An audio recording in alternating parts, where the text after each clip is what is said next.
From Flourish DX, this is the Psych Health and Safety Podcast. With workplace mental health becoming a safety prerogative, this is the source of information on psychological injury prevention and health promotion. Hi, and welcome to the Psych Health and Safety Podcast. My name is Jason Van Schie, and I'm one of the hosts of the show. The aim of the podcast is to rapidly increase the knowledge and application of psychological health and safety in workplaces worldwide. To help with this, we have regular guests from around the world who are leading the way in this important area. But before I introduce our guest and topic for today, allow me to introduce my co-host, Joel Mitchell. How are you today, Joel? Well, it's Friday afternoon and I'm looking forward to sleeping a lot on the weekend. Yeah, you had a rough one last night. Yeah. Yeah, so listeners won't be aware until now, I guess, that this is the second podcast that we're recording today. Yeah. So you still got the hangover effects from the bad night with Ronan last night. A little bit, yeah. Yeah. So yes, well, I hope for lots of sleep, but we'll see how it goes. Well, I'm hoping that both of us manage that. Yeah, that would be great. It would be great. But look, we do have a very important guest on today. Yes. And we should probably introduce him. Yeah, I agree. Yeah, he's just starting his day. He's the author of over 250 books and 400 scholarly articles in the field of occupational health psychology, the former chair of the Academy of Social Sciences, the chair of the National Forum for Health and Wellbeing at Work, and was knighted by the Queen for his contribution to the social sciences in 2014. Whoa. Yeah. He is the Professor of Organisational Psychology and Health at the University of Manchester. A very warm welcome to the podcast, Professor Sir Cary Cooper. Well, good morning, good afternoon, or whatever time it is. Yeah, it's just going on late afternoon for us, Cary, on a Friday. Obviously morning for you. I think you're the first person who's been knighted that we've featured on our show. Have we had a Sir on before? No, we've had a couple of like MBE, I think. Yeah. This is the first Sir, I believe. Yes. Yeah. So we're very privileged to have you today, Cary, and we're really looking forward to the conversation. Thank you. Look forward to it myself. All right. So before we get into the professional stuff, what podcasts do you like to listen to? I don't listen to many podcasts, frankly. I don't tend to listen to podcasts that are in my field. When I do listen to them, I tend to listen to political ones. Well, in the UK, you have to now. I mean, it's a nightmare. It's a horror show, the politics here. And so it's more fun to listen to political podcasts. And there's one by Alistair Campbell and Rory Stewart. Alistair Campbell is former Blair's comms person. And Rory Stewart was a minister, a conservative minister, but a very liberal, really interesting guy. And they do a podcast. It's fascinating. So I like political podcasts, but I don't tend to listen to one in my own field very much because I do so much. I go to so many conferences that I get much of my stuff from there. Yeah, no, that's fair enough. And lots of our guests do share their recreational podcasts rather than professional podcasts. And we talk about the ones that we listen to for fun as well. So. Yeah, we listen to them for both. And we've had actually quite a number of people from the UK who mentioned that they love listening to political ones. I think it's like a train wreck, right? You just can't look away at the moment when it comes to UK politics. It's such a nightmare. You just wouldn't believe it. I mean, it's a BBC documentary, a living documentary. And we don't know who the prime minister is going to be next or what next minister is going to resign or be kicked out. So it's fascinating stuff if it wasn't doing so much damage. But anyway, there we are. Well, we went through a period of that ourselves here in Australia. We were kind of a running joke. We were, we had the backstabbing and stuff going on. I don't even remember how many prime ministers it was in whatever period of years, but it was, Yeah, not many served a term in office. They were usually ousted before they finished. From 1979 to 2016, we only had 5 prime ministers. From 2016 to 2022, we had 5. So it just shows you the scale of it, really. It feels like a slow day in the office for Australia, only 5 in 5 years. But I think we've had a little bit more stability in more recent times. Yeah, so. I'm sure. Once they overhauled the party rules about leadership. Yeah, basically. Yeah. Anyway, that's a whole separate topic. So, Cary, tell us about your very impressive professional career, please. Oh, well, I guess I come from Los Angeles. That's where I was born and raised. And I came to England for a year after finishing my MBA at UCLA, and then stayed ever since. And I guess the thing that influenced me the most when I was in LA is I was a social worker in the city of Los Angeles, in the black community, a place called Watts. There were lots of Watts riots over the years, and I was a social worker in the midst of that. And I was just doing it as a job because I came from a working class background. So in order to do my MBA, I had to work full time and fit in my course, my classes and everything else. But I guess I got exposed to seeing real deprivation, and it had a major impact on me. Before that, I guess I was going into the law. I was going to be a lawyer, and I decided that's dull. I don't want to do that. And when I saw that and saw that, the way people were suffering and we needed to help them in some way or another. And so when I started doing I came to England. I met a professor from Leeds University who was at UCLA at the time. And he said, why don't you come over for a year? And I said, yeah, I'll do that. I fancy it. So I went to Leeds, and then he got money for me to do a PhD, and then I stayed. And as I was working, I kept thinking, well, really, what can I do how can I help in some way? How can I make a contribution? What can I do that isn't just about me? It's about helping other people. That profound event of being a social worker in the most deprived part of Los Angeles really stuck with me. It was in my DNA. I've got to do something. And so I started to work in the whole area. Well, what do we, many people work. How are they treated at work? And, and I first started to do studies there. I got asked by a company, would I like to come in and do a study as to why senior managers in this particular global company were not accepting promotions, which made them have to move location from one part of the world or one part of the country to another. And when I started to interview them for that study, I kept hearing the word stress. I don't need the stress. I don't need the stress of my family. I don't care about promotion. I'd rather have stability in my life. And there's enough stress in the job I do, and that next level will just make it even worse for me and my family. And we'll be moving to, Guam or who knows where to do the job I have to do. I just don't need it. And I kept hearing the word stress. So I went back to the company, said, here, I'll give you a report on why they're not moving, but will you give me access to all your senior managers so I can do a study on managerial stress? Why are people under what's causing it? What aspects of it? And I guess that was the first thing I ever did. I did it with a PhD student of mine, Judy Marshall, who ultimately became a professor. And we did in-depth interviews and tried to find out what was driving. And nobody ever kind of looked at stress formally. There'd never been a big study on it. And it was fascinating. And having done that one study and written a book on it, published some articles, but wrote a book on it, then all of a sudden other professions started to come to me.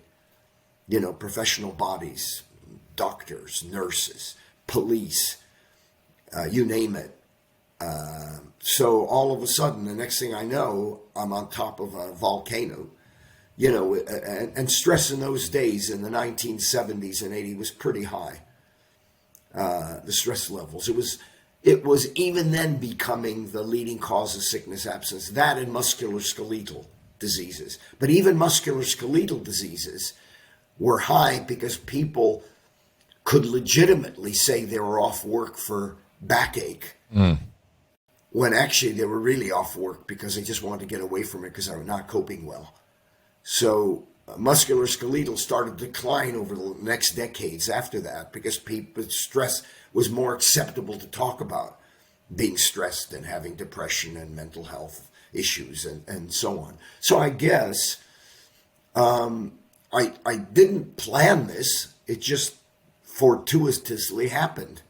All of a sudden I'm doing one study. Next thing I know, everybody is coming toward me, and I start to build a team up at the university and doing work globally and working with colleagues in Australia, Holland, the US, and it became a field that really grew. And then that morphed into Wellbeing, mainly, because it was broader than just stress management. Is how do we create the right kind of workplace?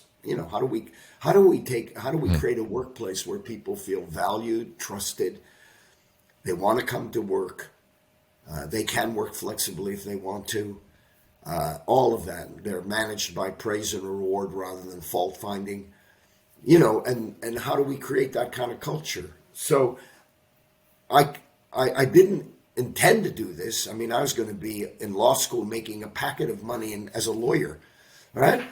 But events occur like they do in everybody's life. You get exposed to something and you realize that just making money for yourself is not, and being a lawyer. And funny enough, I come from an Eastern European background. So my mother was Romanian, my father was Ukrainian. And they wanted me to go into the law. And all my friends, who were all Eastern European Jews at the time, we lived in a part of LA, which was a magnet for Eastern European Jews who had to leave as a result of either pogroms in Russia or the Second World War or First World War or whatever. And funny enough, most of my friends are lawyers or doctors. And I was the outlier, a psychologist. There's no money in being a psychologist. But they went the way their parents wanted them to go to be successful, because their parents came from deprived backgrounds and had all sorts of problems in their lives as they came from Eastern Europe, Russia, and so on to the United States. So, and I've enjoyed psychology. I love it. I absolutely love it. And so I guess I didn't plan it, and I don't know if many people plan their life. And they say, I'm going to do that, and they go along that way. Just things happened. I met people. And along the way, I guess as you meet people, and you get mentors, don't you? And I had a guy who was an Eastern European professor, and he saw something in me at UCLA I didn't see in myself. He says, you're going to be a professor. You're going to work in a field that gives you a sense of purpose, and you're going to go to Europe. And he's the guy who organized for me to meet somebody from Leeds University who was on sabbatical. And that's how it happened that I ended up in the UK. Well, that's quite a. I don't like to use the word journey, but because it's a bit of a cliche, but it's it's an impressive story of sort of where you started out. Travel from one place to another, like a journey almost. Like a journey. I guess starting out as working as a social worker in LA and ending up as a professor of psychology in the UK, and really just all through noticing things that were interesting and asking questions and sort of following where those questions led you. Yeah, I mean, I think, we all have to find in life what's really important, I think, is whatever you do, you have a sense of purpose of. You really feel it's important, you're making a contribution. You may not be making much of a contribution, but you feel you are, and you're doing the best you can to do it. And I think that's I saw my parents and what they had to go through traveling from Eastern Europe, and my mother, when the Germans invaded Romania, the pogroms my father went through in the Ukraine because it was a part of Russia then. And the stories I heard as a kid influenced me as well. Yeah, the deprivation, how did they get from a small little shtetl, my father did in Ukraine, all the way to LA. The journey they made and the experiences they had, and people along the way helping them, which was amazing, really. So, I think we all try to make some contribution somewhere in other people's lives, or we should do. I think that's quite important to do that. It makes you feel good too. Yeah, well, I'm glad. Similar to myself, you found the aspect, the idea of going into law quite dull. It was something that I had ambitions of when I was finishing high school, going, oh yeah, that seems like a good profession. And then I did a couple of work experience placements with some law firms, and I'm like, actually, this seems really, really dull. But I guess, back in the day, this kind of entrepreneurial mindset wouldn't have been spoken about so much. But that's essentially what you're talking about. You identified a problem that didn't have a solution, and you investigated the problem and started to develop, this is the way that we can start to deal with some of these problems that are out there. Yeah, it certainly was the case with me. So when I started interviewing these senior execs and other professions as well, I kept hearing the word stress all the time. And even though I wasn't doing a study on stress at the time, I thought, what is it? What's driving all this stuff? And then you start to find out, and you find out that every profession is different. Every type of worker is different, from manager to nurse to pilot. The issues they have are very different, and therefore the solutions are different to help them or to change it, to help the organization try to get the right solution. And it's frequently you think you know what the problem is, or you find out what the problem is, but then you think as a psychologist, well, I know what the solution to that problem is. Just throw more money at it, hire more in. So I was doing a big study in a local authority of social workers and teachers who were off ill a lot. And they had sued the local authority for stress at work and won substantial amount of money. So the local authority brought me in and said, I had a University of Manchester spin-off company. So we went in and to sort the problems out. And the sickness absence days were high. It was a kind of nightmare scenario. So we said, the problem, I guess, is that we just have to make sure that they have, and they were overloaded. So we did a stress audit, and we found that their overload was heavy. But when we really got into it, it wasn't about overload, because you could have looked at that and then said, okay, let's just dump more people. We need more social workers there, and that will solve the problem.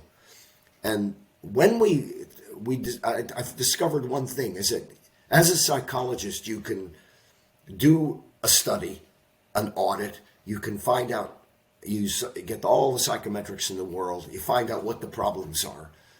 But what you should next do is, whatever you do next, don't automatically come up with a solution. Ask the people at the coalface what the solution is. So I said, the stats tell me you're overloaded, right?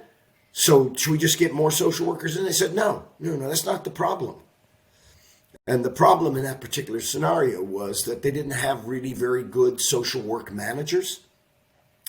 And a number of social workers had got themselves in real problems where kids had died under their supervision. Families had been damaged and kids had died. And they died because the senior social work managers had, not in that particular authority, but in other authorities, and it hit the national press that this social worker ignored the messages that were coming from the family about the abuse that was going on. And people were in trouble. I mean, they were fired. Some of them went to jail, et cetera, et cetera. And so these other social workers were saying, hey, I'm frightened to death. And our social work managers are not prioritizing our cases for us. They're not helping us. We're not getting the support. So that we didn't need 1,000 more social workers in this local authority. What we needed is 22 senior social work managers who were really doing their job properly. And so, but they came up with a solution. So I learned something from that, which is, as a psychologist, as a consultant, whoever you are, trying to help other people in this space of health and well-being at work, Listen to the people, the employee voice. What they can tell you the solutions better than you can, no matter how well educated you are. So, and that's what I always do when I ever go into doing any work in an organization. We do an audit, we collect the data, and then we go to the employees, and we say, "Here's what we found. So, what's the solution?" I can't tell you. You work here 5 days a week, in some cases 7 days a week, and you tell me how we're going to sort this problem out. And they always come up with a solution, and the solutions are fairly effective. Whereas if, as an academic, I looked at it, I may come up with a totally different solution to a problem. So you learn, don't you, as you go along in your career. I guess you learn that, particularly in this space, particularly in the health well-being space, people have the solution to their own problems. And Cary, I think for our listeners, who largely, we believe, probably half of them are health and safety professionals, that's good to know for two reasons. One is a lot of people are looking for an easy solution. So they say, all right, let's do a survey or risk assessment, and then can you populate like some tips or actions that we then do to address the problem areas? Well, like you say, no list is going to get there. You need to consult with the workers, right? But the second thing that's really great, I think, for the health and safety professionals that are listening is that you don't need to come up with the solution. The people will come up with a solution if you ask them. Oh, they will. So they will. I think in our space, and the stuff you do and the stuff I do in psychological health, well-being, and all that, I think it's too easy to try to do something, a sexy something or another, that, have the ping pong tables, the well-being day with smoothies, mindfulness at lunch and all of that. It's easy to do that and you think you've sorted the well-being issue out, but you haven't. It's really a strategic thing, and it's got to be done strategically. And, it's not just about doing a sexy intervention. We've sorted it in our company. We have an EAP. We do mindfulness at lunch, and we have well-being champions. We've sorted it. Oh, no, we also do mental health first aid. Now, I'm not saying any of those are wrong. I'm just saying it's not in my view, it's not a part of a strategic approach to well-being, which for me is bigger. It should have a board member at the top.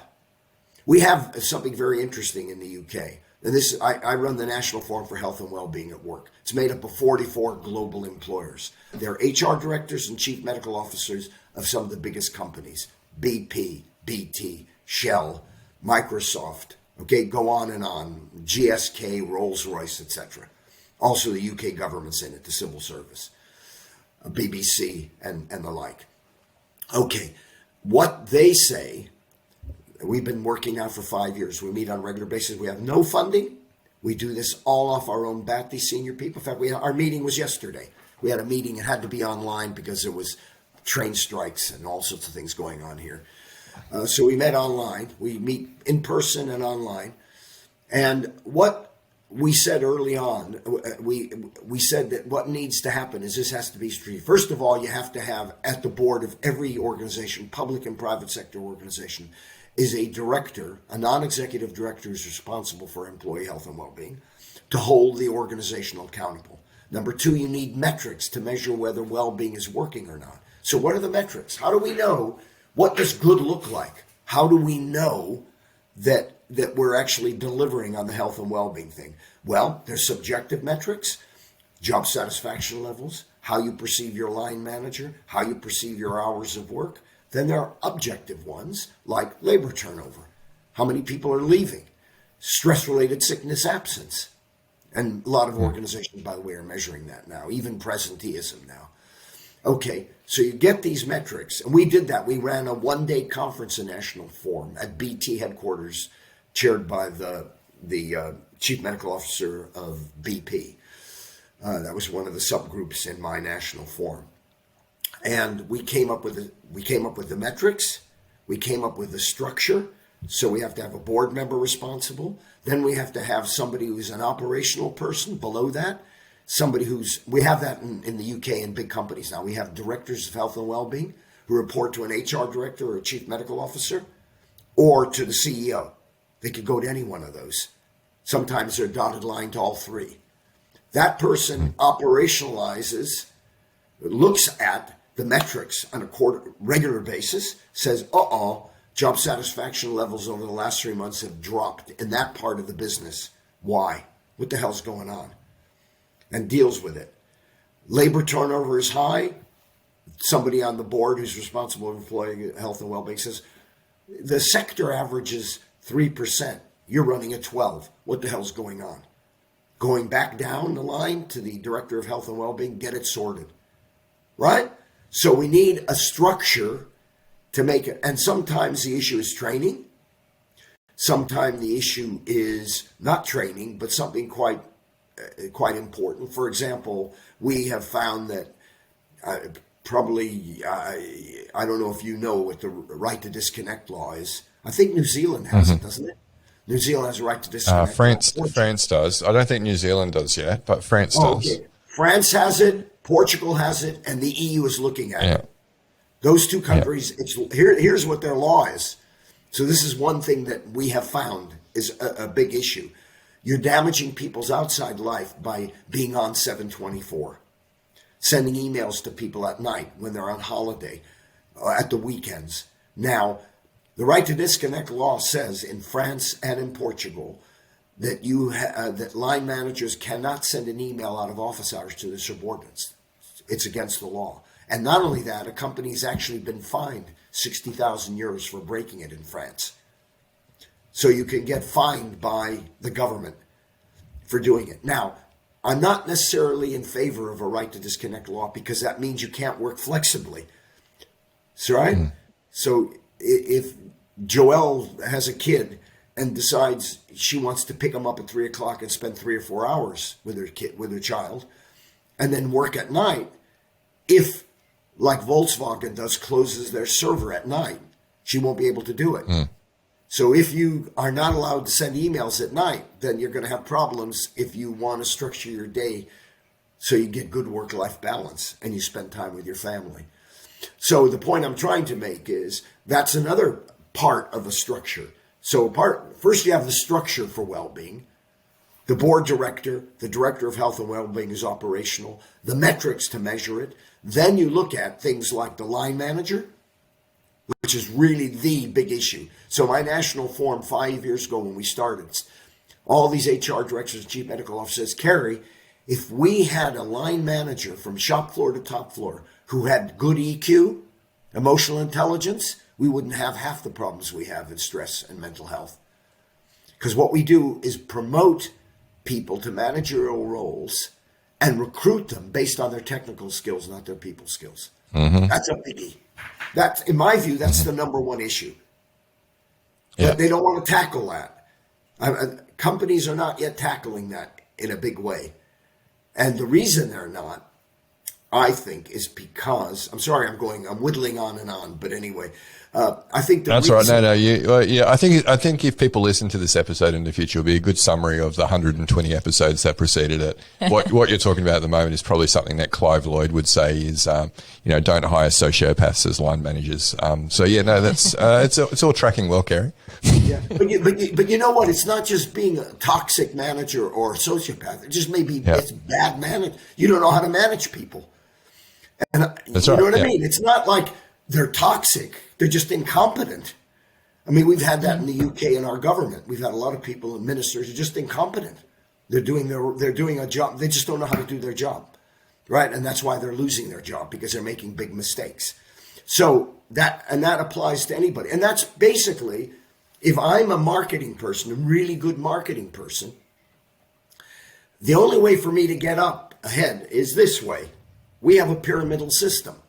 The only way for me to get status and more money is to climb the greasy pole up, right? And that means I'm a great marketing manager, but I don't really like people very much. I'm technically really good at marketing, right? But if I want more money and I want status, a little bit of power here and there, and control over my job, I have to move up the hierarchy. And that's our problem. And they get promoted because they're good at marketing. Then they get in a people management job and they're just not good at it. Not that they're toxic. You know, the toxic ones are a problem. The bullies we got a problem with. But there's not a lot of, there are bullies. But I think it's mainly incompetent line managers who need training or should never be near human beings. And I always... Well, you could certainly argue that... you could certainly argue that the skills that would be successful in a marketing role would really not work very well in a leadership role. Yeah, I mean, you will find those who can, but the important thing is if you're going to promote somebody up, make sure there's parity between their people skills and their technical skills. They need the technical skill. They need to understand marketing, but they need to have the kind of people skills. I use my 40-40-20 thing. 40%, in my view, roughly, of people who get managerial roles, either recruited for them or promoted into them, have naturally good people skills. They're not recruited for that, but they have it. 40% are recruited for their technical skills, not very good people skills, but are trainable. Then we have the 20% who you shouldn't put anywhere near human beings. Keep them in a technical role, put them in a room somewhere with all the technology, let them do it, but don't, and also pay them well if they're technically good, but don't give them a managerial role. And we have to acknowledge that reality. Everybody's met them in their career. I've met people in my career, I'm sure you all have in your career, of people, gee, this person is no way trainable. You couldn't, no point in sending him on a emotional intelligence or social interpersonal skill program. It won't work. They just won't do. They won't be. They just psychologically predisposed. They're good technically, and you just keep them in a kind of technical role. So that's a thing. That's a challenge we have, and that's a part of the whole strategic package. The line manager, employee voice, finding out on a regular basis how the employees perceive the organization using well-being audits. And from that, planning what you're going to do in terms of interventions and strategies, and breaking it down by every demographic in your workplace. That's the way I've worked all my career, and my university spin-off company, University of Manchester, has spin-off companies. I think they have the same thing in Australia as well. And we're the leaders in this area because we're evidence-based, because we have to be, because we're linked to a university. Yeah, we love a good evidence base, and we had Rob Briner, who'd know from Birkbeck, on before, talking about evidence-based mental health. So, Cary, I don't know if it's the same in the UK, but in Australia, there sort of seems to be a bit of a divide between when we talk about well-being. It's sort of viewed as almost a separate concept to this idea of psychological or psychosocial risk management, I guess, understanding work factors that are creating stress and actually addressing those is almost a different field of work to the well-being field of work, which is more about sort of focusing on giving employees resources or upskilling them or training them in actually sort of managing their own mental health and giving employee benefits and that sort of those sorts of things. They're almost in two separate camps. So I'm wondering, when you're talking about the wellbeing work that you're doing, how do you define or approach wellbeing? It should include both of those. I mean, I don't understand that. Here's an organization. Now, the organization has employees. So we have to help employees, anything we can do to help them. So individually. So if they need training and development, fine. They get training and development. We make it available. If they need help with problems they've got, emotional problems, psychological problems, and EAPs, employee assistance programs, fine. They go to them, get help one-to-one, right? Okay, whether it's digital or face-to-face or whatever. So we're providing. I don't see those two as separate. The organization, on the other hand, so the two issues are what services a strategic well-being program should say, what do individuals need that might help them and support them? EAPs being one of them, training being another one, et cetera, et cetera. Okay? Then there's what can the organization do to create the right kind of culture? All right? And that means you have to get employee voice. You have to do well-being audits from employees anonymously, break it down by every demographic. I developed something called Asset. It's used across the world.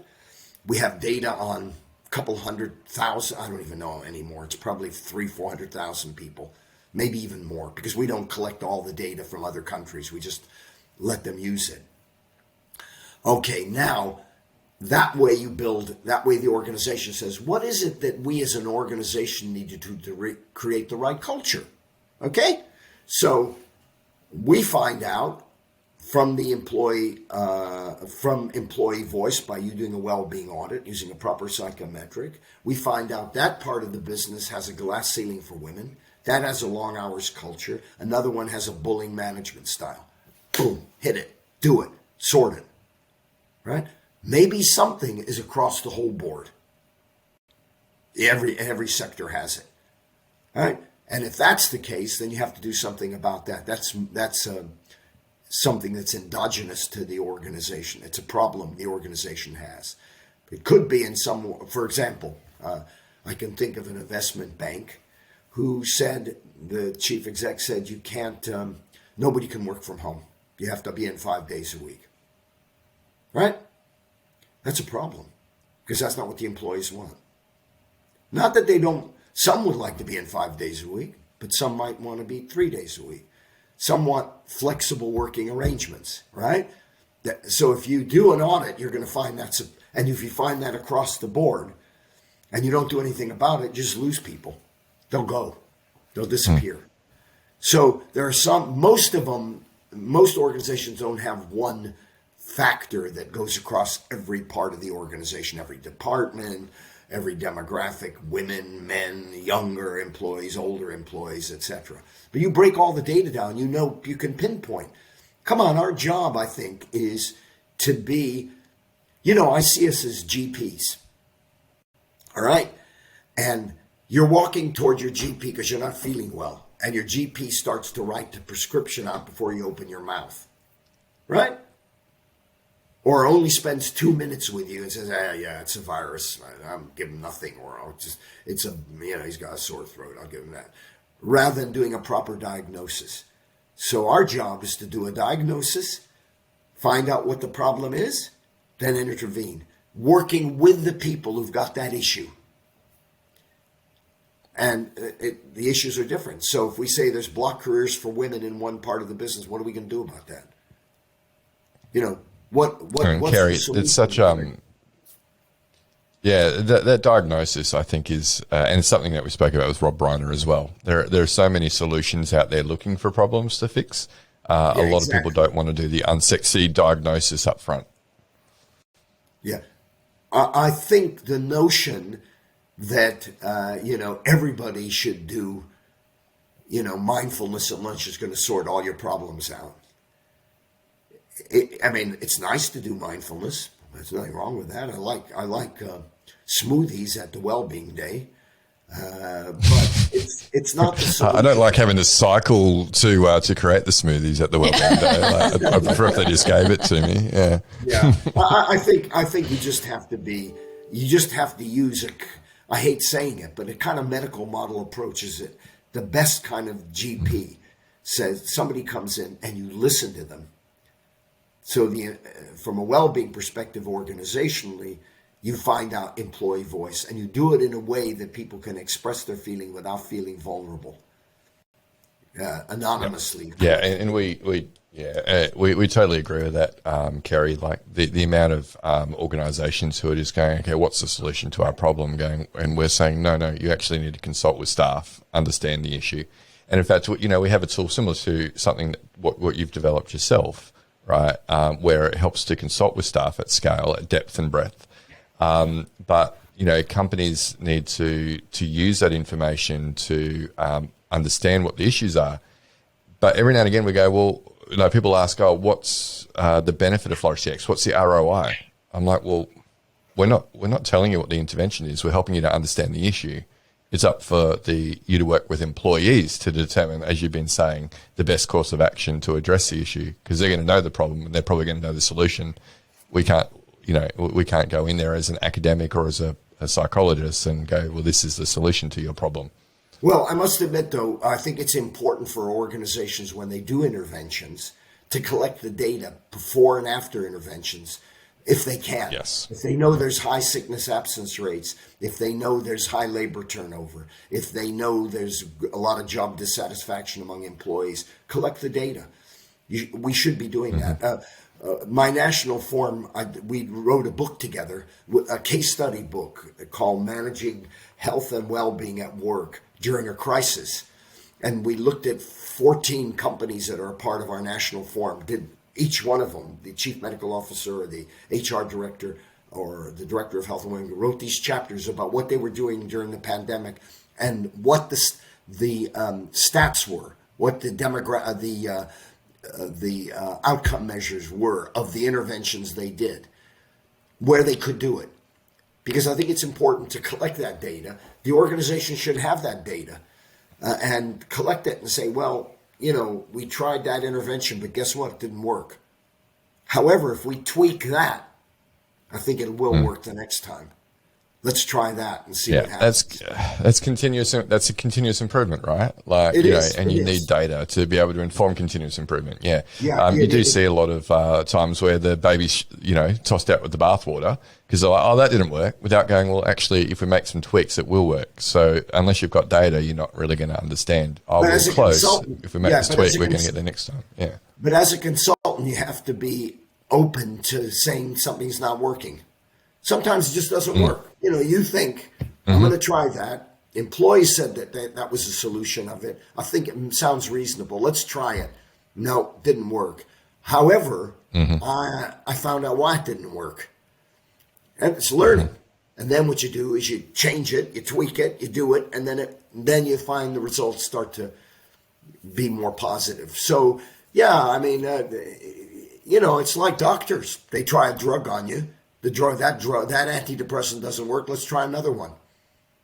That's it. Let's try some other solution to your problem.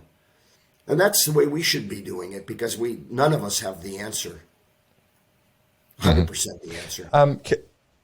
Cary, I'm interested because you were saying before, you mentioned a lot of the common solutions in the wellness arena, like yoga and fruit bowls and mindfulness and mental health first aid and that sort of thing, right?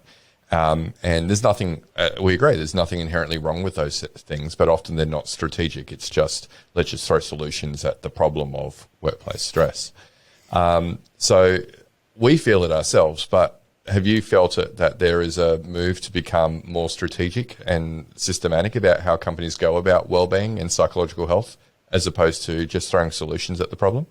Yeah, they are. I have 44 global companies in my national forum, and they are all moving strategically. They're all moving in. They all started the same way.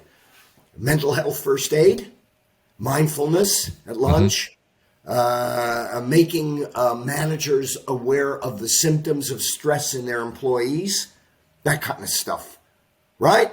And well-being days and well-being champions, all right? And from there, they graduated to saying that's not solving our problem. The bottom line is still being affected.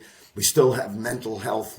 We have common mental disorders of stress, anxiety, and depression on the increase or at a high level. We haven't really hit it. Something's still not right. And gradually moved. And that's why we came together. The reason we created this is a half a dozen chief medical officers and HR directors came to see me at Manchester Business School and said, Cary, we need to share. We need to talk about what works and what doesn't work. We need evidence-based about what's going to make a difference. And we need this more, we need to do something. So can you help out? I said, yeah, let's do it. Let's form this thing. We now have 44 companies. We didn't even want 44. We just wanted 20 to get together. But we could have 150. Everybody wants to come into this. We don't want that. We want to have one or two in each sector, and that's all. Right? Yeah. We want to cover this isn't the Mind Forward Alliance, is it? in the UK? No, This is a different set of companies. Forum for Health and Wellbeing at Work. It's volunteered, Yep. set up 5 years ago by me at Manchester Business School, but with chief medical officers, HR directors, and directors of health and wellbeing of global companies. And also in the UK, within public sector bodies. So we have the NHS executive, we have the UK Civil Service, the HR director of the UK Civil Service. He just left, but he was in it, but there's somebody else replacing him. We have the chief executive local government association. So we have the BBC in it, HR person from the BBC, etc. So there are public sector bodies in it. The rest of them tend to be global, who have a base in London. You know, a big company like Shell, BT, BP, Microsoft, goes on, and Rolls-Royce, etc. And it's you know, they're moving in strategic directions. They're strategic. Yeah. That now are, but it took us 5 years. The journey was 5 years. Yeah, and I think obviously 5 years on from trying all these initiatives that were kind of flavour of the month and realising actually, you know what, they're not moving the needle. They're not changing the bottom line stats that we're collecting. They want to go more strategic. So is there now an evidence base emerging about taking this more strategic approach and the impact that it can have on the bottom line and employee wellbeing? Oh, yeah. I mean, we did a book on it. You know, as I said, managing health and well-being at work during a crisis. We wrote a book with case studies because we want to get the stuff out there. We put everything on our website too, whatever we're doing. So we have the metrics on our website. What are the metrics that tell an organization it is making a difference in the well-being space, the subjective and objective ones? That's again on our website. We had a small subgroup of people led by the chief medical officer of BP. And they came up with that. We also did what's good practice when it comes to email use. So we had the MD of Twitter for Europe and the Middle East, who's on our national forum, Bruce Daisley. He's just stepped down a year ago from Twitter. Smart man. He's got a new boss. That might make it a bit hard for him, I think. I'm glad he stepped down a year ago. And he set up a subgroup, and they came up with a 3-pager, which says things like, here is good practice. Good practice is you don't send an email out of office hours to people unless absolutely necessary as a manager. Number 2, you don't CC in everybody.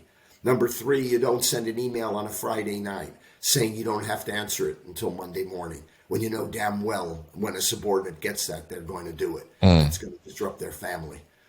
That kind of stuff. It's very simple. It's nothing big, nothing really complicated. But the interesting thing is, when we asked all these companies, do you have any guidance on email use at all to your employees? Do they know what's good practice? No. Almost all of them said no. Only one of them said we had some information. And we did that 2 years ago. Otherwise, we're going to end up getting laws like the right to disconnect law. Yeah. Cary, and I think you've touched on a big problem there, right? There's some very, very good information out there, which has a great evidence base, but I think we're very bad at distributing that information and getting it to the people who need to know, right? So I'm hoping, actually, I can see in the future a series with our mate Peter Kelly, who I think we'll be doing another type of podcast with. Maybe you could do a series of short podcast episodes. I know you don't listen to podcasts, Cary, but a lot of people do these days. Trying to disseminate that information into digestible little chunks, because there is just so much good data and information out there, and we just need to get it in the hands of people. Oh yeah, I mean it's not complicated. It's not complicated stuff. Really, but they need that, just basic stuff. Sometimes but that's part of a strategy. Part of a strategy is saying, email use is affecting the work-life balance issues of people because they're getting hit at home while they're on holiday. Let's give advice to managers about what they should and shouldn't do. Let's be simple advice, not complicated advice, simple advice about what should happen. But that's fine.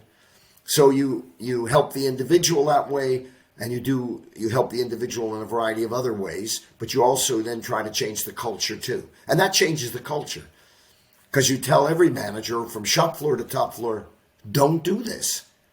Don't send people. You frequently hear managers say funny things like, the senior manager will say, well, yeah, I do send people emails on a Friday afternoon. Yeah, but I tell them don't do it till Monday morning. So why send it? Keep it in your inbox and outbox it on Monday morning. Why send it to somebody and disrupt their day up, their weekend? It's not necessary. Yeah, it's funny. Whenever we get a new employee here, they're like, oh, because we use Teams for our internal communications. They're like, oh, I want to put Teams on my phone. I'm like, why? Why would you need to check your phone to get a Teams message? Because the only time you do that is outside of hours, because otherwise you've got your computer there. Okay, so Cary, no doubt the book that you wrote and the case studies that you wrote about, would have talked about the psychological health impact of the interventions, right? And you talked about things like, illness absence and burnout and, these sorts of measures that a company may have in place. But a lot of people are interested, particularly in workplaces that exist to make a profit, on the return on investment. And look, I'm probably more with you. Like, there's a moral obligation, and if we're doing the right thing by people, that's the right thing to do. But for companies that are interested in the bottom line, was there much information in those case studies about any return on investment, any financial measures? Oh, yeah. I mean, the ROI the evidence is quite clear that you can hit the bottom line. Incidentally, in a way you don't have to, but it's good to do that because you're changing senior management's views, particularly the CFO view, the Chief Finance Officer's view of these kind of interventions. These are very costly, but actually you can demonstrate there is a return on the investment. But the reason I say you don't necessarily have to, at least in the context of Europe and the UK, is you have a duty of care in the managing the health and well-being of your employees, no matter what it costs, right? So, but if you want senior management and boards to invest in health and well-being, the only way to get that is showing them the ROI. You have to show them that it makes a difference. There's a big construction company, my university spinoff company, Robertson Cooper, worked with. I sold that, by the way, last year, so I'm not advertising it. So I'm not involved in it. But it's a University of Manchester spinoff. And I used to go to the board, to the chief exec senior leadership team quarterly to speak for an hour about what we have done, what the intervention we did, and what impact it had, and the ROI on it. Exactly how it saved them money. We were a university spinoff company, so we could collect the data, right? The bottom line, the sickness absence data has dropped by 12%. We found that the labor turnover, and then you can do the costing of recruiting people, new people because you've lost people, et cetera, et cetera. You can do it. It's not complicated. And if you get we have our own CFO. Our listeners would know him as Dan, and Dan gets a lot of stick on this. But one thing he's very good is operating a spreadsheet, and he's pretty good at putting those kind of business cases together based on the ROI metrics. I mean, legally, organizations have a duty of care anyway for the health of their employees. We don't have to demonstrate it, but if we want to get investment, then if you can, and there are some places like call centers where you can actually demonstrate performance and productivity easily. And in manufacturing facilities and in mines, which you have in Australian big numbers, there are workplaces where you can get really very good objective data, performance data, productivity data. In others, it's less easy, particularly if they're service-based economies, service-based businesses. But you try, because it helps you and it helps them to sell it. An HR director who's very keen on health and well-being wants the metrics. They're desperate for it to see what impact. Securing the investment's the thing, right? Because if you don't have, you might be able to prove, hey, this is an issue, right? Turnover's higher than industry average. We have higher sickness absence than industry average. We've got a problem. Now we want to solve it. And then the CFO will go, well, what's the cheapest way to solve it? Mindfulness app. You know, so you need to, you know, be able to create the investment case for, hey, this is actually something that might cost a little bit more, but we're going to get a better return on this because it's actually going to be more impactful. Exactly. Yeah. You probably won't be able to demonstrate that mindfulness at lunch is going to shift the dial much. It might be good to have and nice to have for people. There's nothing wrong with that, by the way, but is it going to shift the dial on, you know, on, for example, if you take a look at the construction industry, it's interesting. In the UK, about 3 years ago, I went to an Institute of Civil Engineers. Maybe it was longer than 3, 4. With the pandemic, I never know how many years it is anymore. Because, let's say about 4 years ago, there was a conference being held on the construction industry, mental health in the construction industry. And in that year, 45 people had died from an accident on a construction. We do a lot of construction in the UK, as you can imagine. But guess what? 450 construction workers had committed suicide in that same year. So 10 times as many people. So mental health now became a big issue. And if you think about the supply chain of a construction industry, right? If any one subcontractor doesn't deliver, the whole bloody project gets affected, right? That building you're building. If it's late, it's costly. So the main contractor loses tons of money, but all the subcontractors do as well, right? So you can see the pressure on you to deliver because contracts are based on time. We expect the building to be up and running January 1st, 2023. You're not up then and you do it and you're 9 months late, you're going to get hit big time because that's in the contract. And everybody down the food chains, i.e. the supply chain, is going to get hit. So you can see how you got construction workers committing suicide. You can see how the level of pressure on them is so enormous to deliver, particularly in smaller companies. Yeah, and very good example given the previous podcast that we recorded this morning with Carol talked just about the issues in construction. So, very real. Very So, real. Cary, for listeners who are interested in learning more about strategic wellbeing and actually how to take that, move away from that reaction or just let's buy a solution approach to actually thinking about strategy and sort of planning it out properly. You spoke about that a little bit earlier on. Do you have any resources you can recommend for them to help get them started? Well, I don't want to actually sell my books, but guess what? I will. No, we did. Ian Hesketh, is responsible for health and well-being for the UK police. Well, the police of England and Wales, not Scotland. They're separate. Dr. Ian Hesketh and I did a book. He's one of the founders of the National Forum for Health and Wellbeing. We wrote Work and Wellbeing, Hesketh and Cooper. That's all strategic. We say what strategy looks like. We give examples of companies as well. We don't do case studies. That's another book that was about the pandemic, how people manage the pandemic. But that, I think you'll find that useful, published by Kogan Page. And the reason we did it is because we got asked that same question. Well, you talk about strategic well, so what does it look like? Tell me how we do this. So this is a guide for people trying to move towards strategic well-being.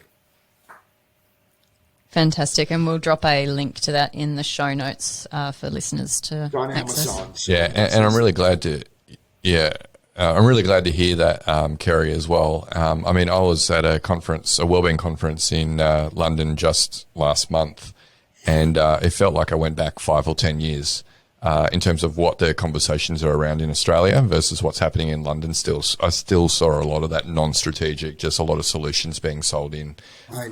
So it's good to hear that you're putting out good information. We just need to disseminate it better. So hopefully, we can chat about that. I tell you where the issues are, though. I think the issues are with the SMEs. So I've got my national forum is the globals, the big companies, right? Or the big public sector bodies like the NHS, the biggest employer in the UK. The Royal Mail Group is in my national forum too. Okay. The problem is the majority of people employed in Australia, in the private sector, and in the UK, and in Europe, in many European countries, are the SME sector, small and medium-sized enterprises. They represent 60% of all the private sector workers, but they don't have the resources. So that's a real gap we're all in. We all, I think, have a real problem there, in the sense that they don't have HR departments, and if they do, they have somebody who does HR, but it's not HR, it's personnel. And they won't have occupational health. And yet, how do we help them? And that's another thing, for example, my National Forum's looking at. How do we buddy up? How do we get the big employers to do the supply chain and help the supply chain out? We have to think about that, because they employ more people in the private sector than the big boys do. Yeah. Yeah, and I think that supply chain aspect is going to become more important over time. In Australia, we've had sort of changes to our regulations that make the requirements around psychological health and safety much more explicit. And so I think that in Australia will also help to drive some of that feeding into the supply chain, and having, from a client organisation, having stronger requirements for their supply chain sort of built into their tender processes and all of that sort of thing. So I think that over time, following on from this regulatory reform, we will hopefully start to see greater supports provided for those small and medium-sized businesses. Yeah, I think they need it. And, they're at the coalface of a lot of businesses, and they just don't have the infrastructure the rest of these organizations that we've been talking about have. And how do we help them? How do we get them what they need? I was doing some work with government where it was called Mental Capital and Wellbeing Project, which I did for the Cabinet Office. It was for all the Government Office for Science. I did that about 10 years ago. And we made a recommendation. It was a 2-year thing we did. I worked with the Government Office for Science, and we had a Cabinet Secretary of State on it, chairing our group, and we were collecting all the science. And one of the recommendations we came up with is, why doesn't government set up a body for the SME sector on health and well-being, where the individual company, small, medium-sized company, pays for some of the consulting help, and the government pays for the other bit. They do it equally to help them out. And the government gets people who are really, they've done that in the past, things like that on other issues. Why don't they do that? We need something to help the SME sector. Because they don't have all this stuff. They don't do well-being audits. They don't even do mindfulness at lunch. I mean, they need help. It's not a bad thing, Cary. And consultants don't go to them because they don't make enough money. Yeah. So, do you know what I mean? And that's the thing. And there's actually not enough consultants to go around to support all the SMEs either. There isn't. And so you've shouted out some things that give you no financial gain because you've really sold out of it, Cary. But I'll also talk about a resource that we've got that will give us no financial gain, and that's a free version of our Flourish DX product. So we have a freemium version that has a playbook around psych health and safety. It has all our professional development resources around from our podcast. So this podcast episode will be on there soon. So hear from some of the best thinkers in this space. It has our 45,003 Academy training content on there as well around how to, to get that employee voice through risk assessment. It has the tools in there. So there are some really good resources out there, Cary. But, we need to do a better job of marketing them. No, I think you're absolutely right. And funny enough, my ex-university spinoff company, Robertson Cooper, we developed the eye resilience measure now. We have data on now 250,000 people. What we did is we beta tested it. Cost us about 30,000, 40,000 pounds. I can't remember what it was a number of years ago, because HR directors said they wanted individuals to fill in a profile of their individual resilience measure. So we developed a really good psychometric. And because 25,000 people filled it in within a month, we put it on free. And then now we have 250,000 people have filled it in. It's called the Eye Resilience Tool. But the irony was we got lots of companies coming to us and say, well, can you do resilience training? We've never done it before. So we did it. But the point is, these measures, and there is a logic for consulting firms and other people involved in this space to put lots of measures on free to help people, and in the end, you might get business out of it anyway. Because it's very costly producing these kinds of things. But the resilience thing is an interesting piece, but that's again about individual focus thing. How do you train people to become more resilient? And some people you can, and some people you can't. Yeah, and look, we're in a fortunate position where, we operate a technology company, so we can give away the education for free. That's not our business model, right? But it's in everyone's interest that everyone is more educated about these things. So that's one of the reasons we love doing the podcast. But Cary, it's been a fascinating discussion with you today, and you've been involved in workplace stress for decades now, right? Yes, so looking into the future, what do you? So what do you actually? You could almost say decades for my work as a psychologist as well, almost there. And Joelle is the same era as me, so. Well, yeah, decades just means what, two? Two. You only need two to get plural. Yeah. But yeah, Cary might have an extra decade on us. Cary, if you looked into the future, what would your hopes for the future of workplace mental health be from here? Well, my future would be that we have minimal amount of common mental disorders of stress, anxiety, and depression, please, that we don't have to feature on this so we can do other things. I don't think that's going to be the case for a long time to come. I guess what I hope is that ultimately that senior people in all organizations, in the public, the private sector, the third sector, actually action what they've always said for years, the most valuable resource we have is our human resource. It's about time they actually action that. Really look after your people. Come on, any senior person must have seen the damage that a bad manager had on them in their careers. The lack of trust, value, not giving people autonomy had on them in their working careers. I mean, it would be nice if the senior people in all businesses and the public sector just created a nice workplace for people. Kind, supportive, give people autonomy and control over their job. I think I'd love to see that. I'd love to see a different breed of senior manager. That's what I'd love to see. Who really understands and doesn't need us to sell them the ROI. They genuinely believe that the people matter and that if they treat them properly, it will deliver to their bottom line.